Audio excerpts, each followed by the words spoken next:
Welcome once again to day 56. Day 56. Yesterday we had uh, gone over a number of items in the weekly game, right? The general's tent and so on.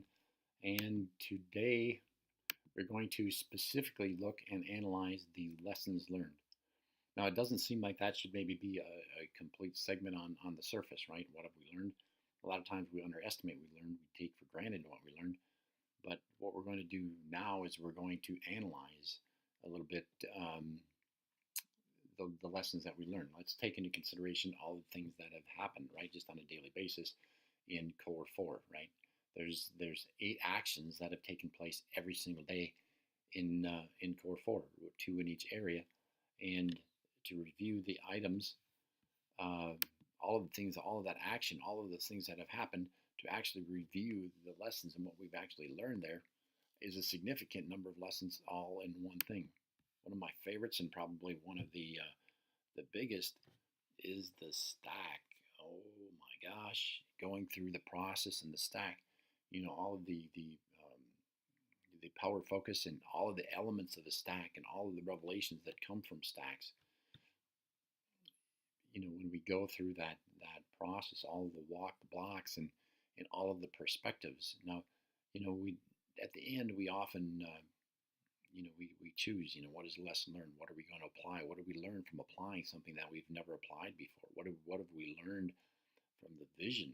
What have we learned from that? And how in the remainder of the week, when we have that revelation, how did that relate? How did, when we play that back into our Core 4, how did that play back into our relationships? What have we learned that when we apply what we've learned in the stack, like if you take all of the moving parts and the elements of this game that we do on a weekly basis, there's really thousands and thousands of combinations of things that affect other things. Um, and when we go back to the lessons that we learned, like the compounding of all of this, and it's worth the moments it takes to assess, like, well, what did we learn? One of the most important portions to me of the general's tent. What did we learn in the one thing? The one thing is a significant item in itself, right? Because it is a one thing. How did we come to the one thing? Did it work? Did our analysis, did our expectations of the one thing, did it get us closer to our goal? Did it not? Did we actually accomplish it? When we pick the one thing, did we do this right in our pursuit of accomplishing one thing? Was it manageable? Was it within our grasp? Did we lay it out correctly? And then when we go backwards and say, I've done this myself, like in the stack, like I've stacked the one thing, because sometimes it's such a frustrating item that I've spent a good share of time on accomplishing in a week, and in days into it, it feels like a waste of time, right? So we have the interactions. We don't just have the one thing, right? Or we don't just have the stack. We don't just have the Core 4, but we have the combinations of how these things interact with each other. Beyond the one thing, and how we go into accomplishing the one thing is the key 4, right? That again, we lay these things out. They're not random.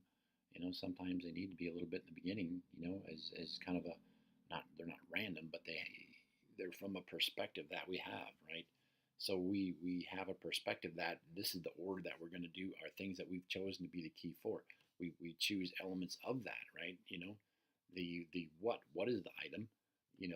Why did we pick that item? And a lot of times some of the lessons that we're going to learn, there's the why. Sometimes we don't get the why right. We didn't get the in the right order, and in the end we don't accomplish the goal. And we don't want this experience to be wasted, right? We want to be able to capture these, I won't call them mistakes, but we want to be able to capture these items and apply them to the next stage, to the next step. When we get to the point of setting up the following week, we're going to go like, ooh, I'm not going to do that again, or oh yeah, that really worked really well. And when we analyze, the portion where in each area of the Core 4, that we go back and we say, like, what worked, and this also goes into the key 4. What worked this week?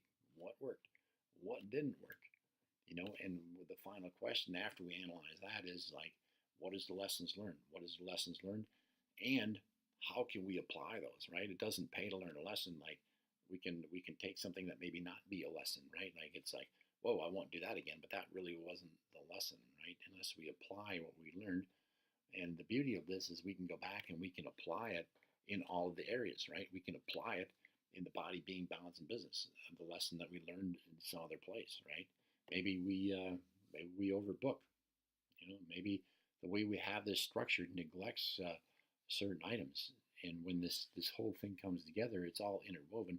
So the possibility of lessons again is like almost innumerable, and probably the most beneficial um, thing that you can do in the general's tent is take us a step back. Like way often, like before this, I didn't even do it really, right? And if I did it all, it would be months later, like, oh yeah, I kind of remember that, or oh geez, I couldn't learn that, but I didn't really digest it and accept it and apply it. So one of the most important elements again is to assess what we have learned and reapply it in setting up our next week. The assignment once again is to teach this. If we can't teach it, we don't know it. If we don't know it, we can't live it, along with the other items at the bottom of the page. We'll have those complete by the time we talk to you tomorrow.